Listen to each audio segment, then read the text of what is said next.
Welcome to our class, English Syntax. The topic for this week meetings is From Words to Major Phrase Types. This is meeting 3. Okay. In syntax, we learn the rules so that we are able to make abundance of grammatical sentences. To be able to form grammatical sentences, we start with word or lexical categories. From these lexical categories, we will be able to form a phrase. From a phrase, we can form a clause. And from a clause, we can form a sentence.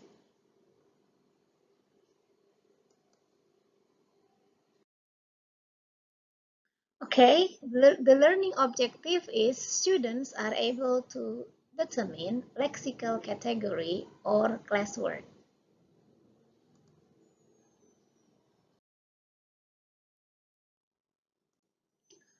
Alright, everybody, see this one? Lexical categories, determining the lexical categories.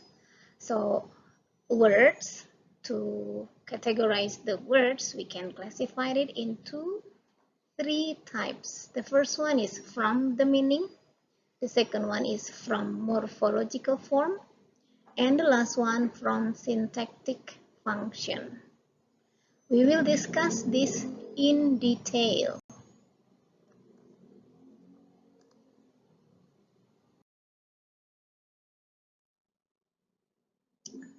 Okay, now let's start from the first one, lexical category meaning. So, from the meaning, how do we categorize words? Okay, we have noun.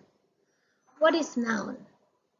Noun refers to an individual or entity, or we simply say that there is a thing or something. Next, verb. Verb refers to an action or something that we do. How about adjective? Adjective refers to a property. In other words, we can also say that an adjective is a word that modifies a noun. And then an adjective, an adverb.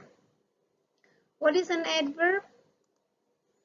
An adverb is a word that refers to a manner, location, time or frequency of an action.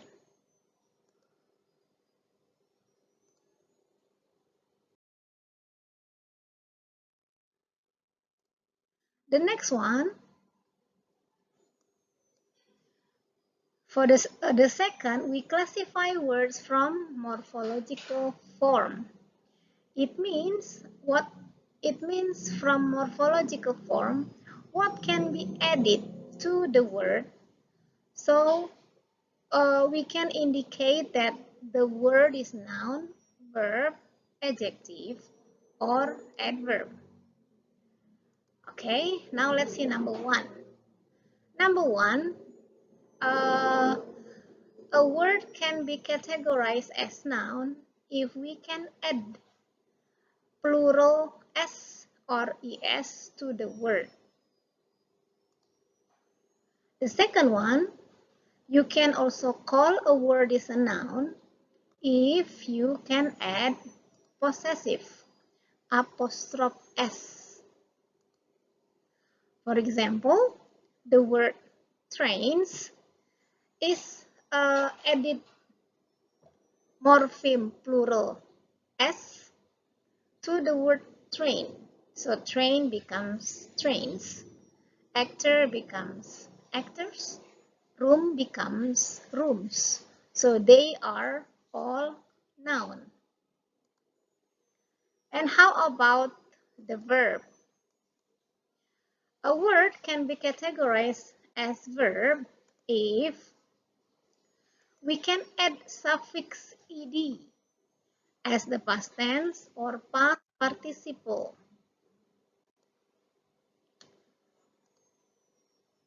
And it is also possible, we call it the verb, if we can add third singular s or es.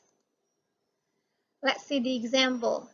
So a word that can be added ed to categorize it as verb when we want to make it into past tense or past participle.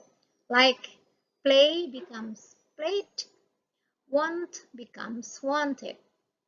While the verb plus third singular s or es, for example, play becomes plays, wants become wants. And then the next one, a word can be categorized as an adjective if we can add suffix er or est, or we can also add the word more or most before it. For example, from the word full becomes fuller and fullest, so the word full is an adjective. Or from the word careful, then you can add more careful and most careful, then careful is categorized as an adjective. Now how about adverb? Adverb, we can categorize a word as an adverb if we can add suffix ly, li, to create an adverb. For example, from the word full becomes fully, careful becomes carefully, diligent becomes diligently, and clear becomes clearly.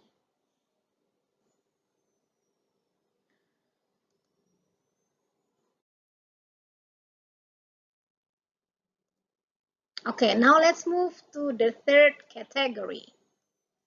From syntactic function to categorize whether a word is a noun, a verb, an adjective, adverb, or preposition.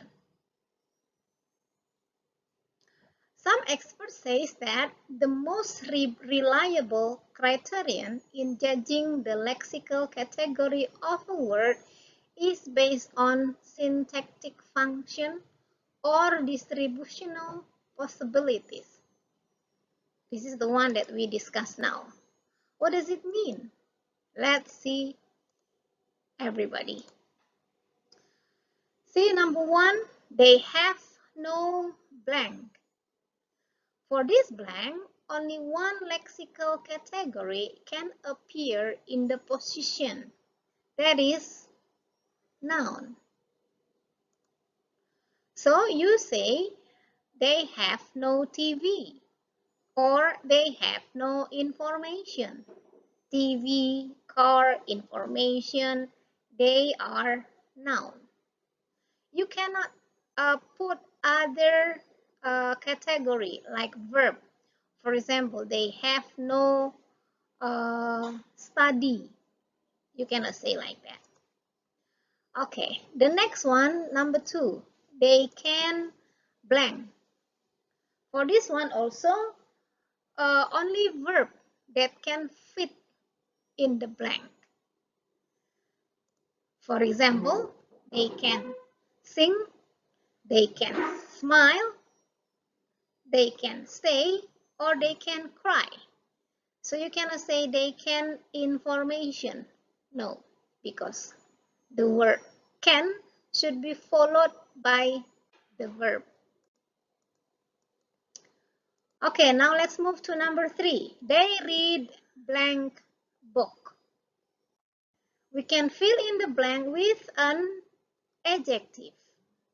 Why is that? Because we cannot choose other category.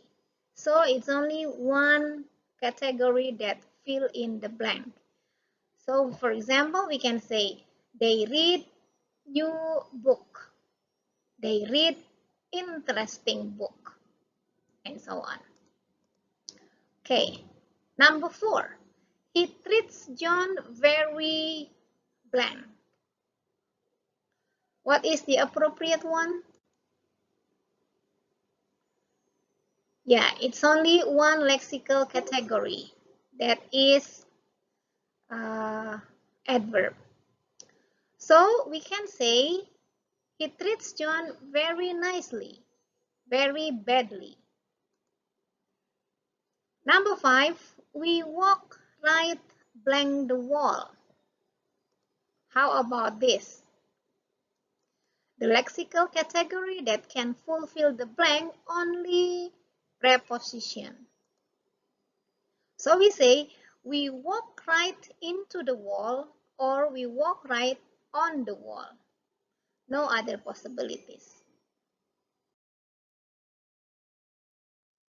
Okay, everybody. After getting familiar with the word category of noun, verb, adjective, and adverb, what are the categories that are necessary for us to know? Let's see the following. Other word category. You see the example number 1? Shouldn't hit the ball. The answer is the students hit the ball. Number 3, we found out that blank very lucrative jobs were in jeopardy. What do you think? Okay, we found out that those very lucrative jobs were in jeopardy. So what do you think about the word the and those? What are the category? Okay, we call them determiner. Determiner, what is that? Consists of articles. For example, the or a. So number 1, you can say a student hits the ball. Another part as the term determiner is possessive, like my, their, and so on. So you can say, for example, my student hit the ball. And another type of the determiner is demonstrative. Demonstrative this, that, those, these. And the last one is quantifier. Quantifier like the word some, any. But for example, number 1, this one should be plural. Some students hit the ball. Something like that. Alright, now let's move to number 5. Number 5, John sang a song, blank, Mary played the piano. What do you think the suitable word for that?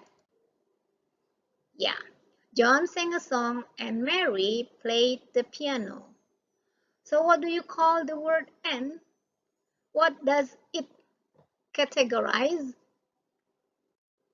We call it conjunction. So for this case, this is coordinative conjunction.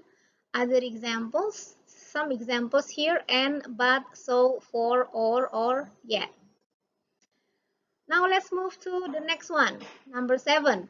I think that learning English is not easy at all. I doubt if you can help me in understanding this. 9. I'm anxious for you to study English grammar hard. Now, the word that, if, and for, we call it complementizer. Complementizer. What is that? Complementizer introduces a complement clause. What does it mean? For example, number 7. That is complementizer. After that, you have the clause in the bracket. Learning English is not easy at all. So learning English is not easy at all is a clause. So that, and then introduce a clause. Sometimes people say that clause. If, after if also, followed by a clause. You can help me in understanding this.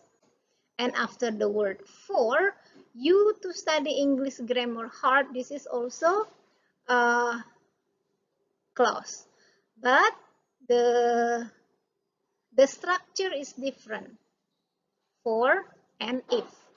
We will discuss this one further when we study clauses.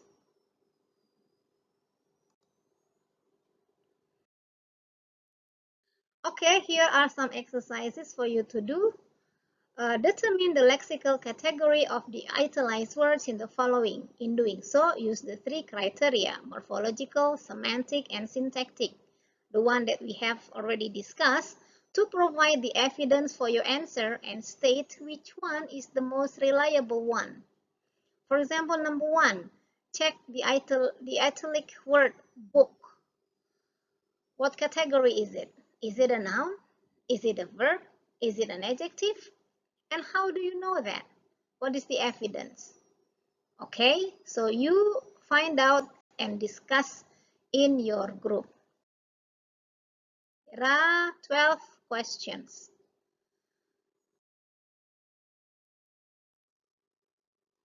Okay, everybody, that's all for our discussion today.